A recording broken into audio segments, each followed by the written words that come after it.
चिड़िया की विश्वकर्मा पूजा। रानी चिड़िया बहुत ही गरीब थी और उसके 2 बच्चे भी थे।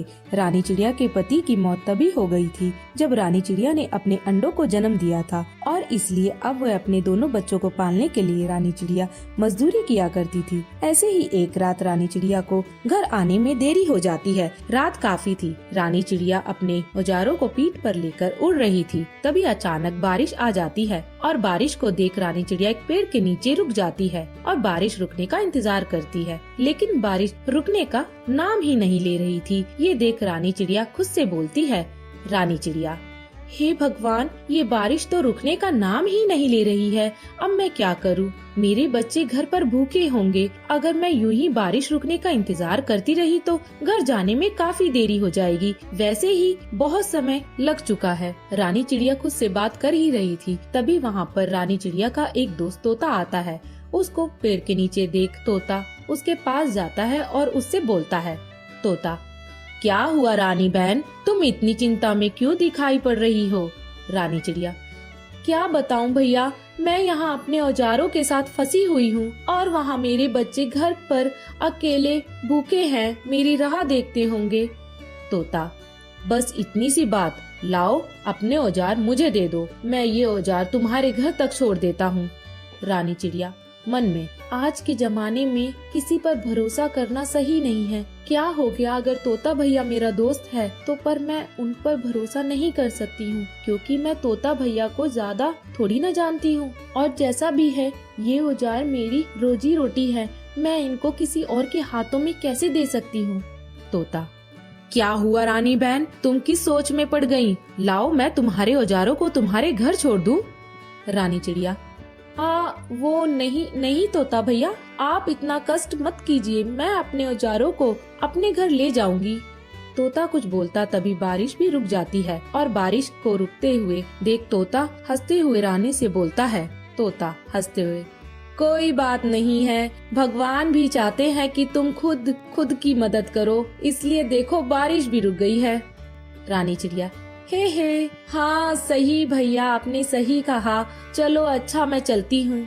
इस तरह रानी चिड़िया वहाँ से उड़कर चली जाती है और जब वो अपने घर जाती है और अपने औजारों को रखती है तो वो देखती है कि उसके बच्चे भूखे हैं और वे भूखे ही सो गए। ये देख रानी चिड़िया की आंखों में आंसू आ जाते हैं और वो अपनी आंखों में आंसुओं को लिए अपने पंखों को अपने बच्चों के ऊपर फहराते हुए खुद से कहती है, रानी चिड़िया, बच्चों, अपनी माँ को समझने के लिए शुक्रिया और मुझे माफ कर दो मेरे बच्चों, मैं तुम्हें जरा भी समय नहीं दे पाती हूँ, पर मैं और कर भी क्या सकती हूँ।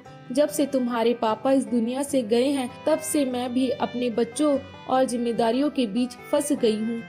इतना कहकर अब रानी चिड़िया भी भूखे ही सो जाती है और अगली सुबह रानी चिड़िया उठती है और अपने बच्चों के लिए खाना बनाकर अपने बच्चों से बोलती है, रानी चिड़िया, बच्चों, मैंने खाना बना दिया है, तुम सब समय से खाना खा लेना और अगर मुझे शाम को आने में लेट हो जाए तो तुम यही खाना खा लेना।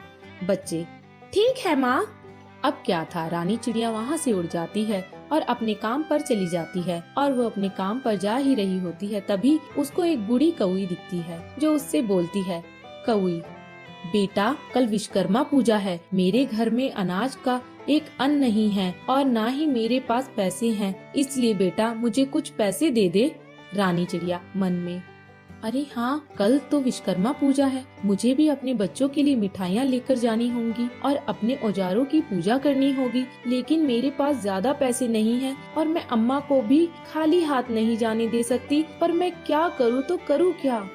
वो खुद से बोल ही रही थी तभी उसकी नजर अपने औजार पर जाती है और वो बिना सोचे समझे उस औजार को बेच देती है और उस औजार से जो पैसे आते हैं वो रानी उस बुढ़िया को दे देती है और खुद खाली हाथ चली जाती है। अब चिड़िया के पास ना तो औजार था ना काम और वो दुखी होकर वहाँ से सीधा अपने घर चली जाती है, जहाँ वो देखती है उसके पास तो काफी तरह के औजार रखे हैं। ये देख अब रानी चिड़िया समझ जाती है कि वो बूढ़ी कौवी कोई और नहीं बल्कि खुद विश्वकर्मा जी थे। ये देख वो काफी खुश हो जाती है और अगले दिन वो धूमधाम से पूजा करती है। चिड़िया की विश्वकर्मा पूजा। पिंकू नाम की चिड़िया अपने पति गोगी कबूतर के साथ रहती थी। गोगी सभी पक्षियों के घरों को मजबूत करता था और बनाता था। सुबह उठकर गोगी मैना के घर जा रहा था कि रास्ते में उसे मिट्ठू मिल गया और कहता है, मिट्ठू, अरे गोगी भाई, सुबह सुबह कहाँ जा रहे हो? गोगी, अरे मिट्ठू भाई, पड़ोस वाली मैना का घर बनाने का काम मिला था तो आज से शुरू कर दूंगा, फिर 2 दिन में उसका घर तैयार हो जाएगा। मिट्ठू, अच्छा अच्छा, घर बनाते, मेरा भी घर बनाना। वह क्या है ना, मेरी बीवी मेरे पीछे पड़ी हुई है कि नया घर बनवाओ, नया घर बनवाओ, पर उसे क्या पता कितनी मेहनत लगती है बनाने में। गोगी, अरे टेंशन आप मत लो, मेहनत लगती है तो वह मैं कर लूंगा, आप बस बता दीजिए कैसा घर बनवाना है, मैं बना दूंगा। मिट्ठू, ठीक है गोगी भाई, पहले आप उसका घर बना लो, आप मेरा बना देना। गोगी, ठीक है तो मैं चलता हूँ। ये कहकर गोगी मैना के घर पहुंचकर उसका घर बनाता है। फिर अगले दिन भी उसका घर बनाकर तैयार कर देता है, जिसके बाद मैना अपने घर को देखकर कहती है, मैना, अरे गोगी भाई साहब, आपने क्या कमाल का घर बनाया, लोग तो तारीफ करते रह जाएंगे आपके बनाए हुए घर की। गोगी, जी शुक्रिया। तभी घर आकर गोगी कहता है, गोगी, अरे सुनती हो पिंकू, तुम्हें पता है मेरे बनाए घर की बहुत तारीफ हो रही है। मीना बहन ने मुझे तो बोला कि मैं बहुत अच्छा घर बनाता हूँ। पिंकू, अच्छा, यह तो बहुत बढ़िया बात है, यह लीजिए चाय पी लीजिए। अगले दिन सारे पक्षी विश्वकर्मा पूजा कर रहे थे। मिट्ठू अपने फैक्ट्री में पूजा करवाती है तो जग्गा कौवा अपने फलों की दुकान में पूजा कराता है। हर जगह भीड़ थी, सभी लोग विश्वकर्मा पूजा कर रहे थे। जब यह सब देखकर गोगी घर लौटता है तो पिंकू से कहता है, गोगी, अरे पिंकू, क्या बात है, हर तरफ लोग पूजा कर रहे हैं, क्यों? आखिर ऐसा कौन सा खास दिन है आज जो सभी पक्षी व्यस्त हैं? पिंकू, अरे आपने अपने औजारों की पूजा नहीं की क्या अभी तक? गोगी, वह क्यों भला?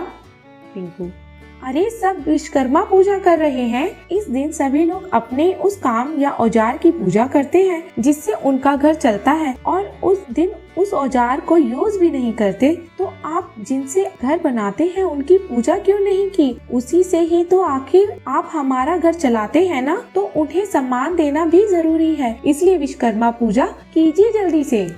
गोगी, यह तो तुमने बहुत अच्छी बात कही है पिंकू, मैं अभी विश्वकर्मा पूजा करता हूँ, तुम तैयारी कर दो, मैं औजार लेकर आता हूँ।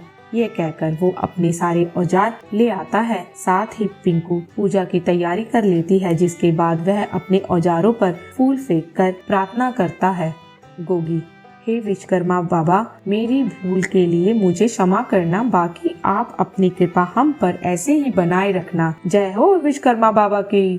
पिंकू, जय हो विश्वकर्मा बाबा की, आप इनके काम को ऐसे ही बढ़ोतरी देना। इस तरह दोनों एक साथ मिलकर विश्वकर्मा बाबा की पूजा कर लेते हैं और उनका काम ऐसे ही चलता रहता है।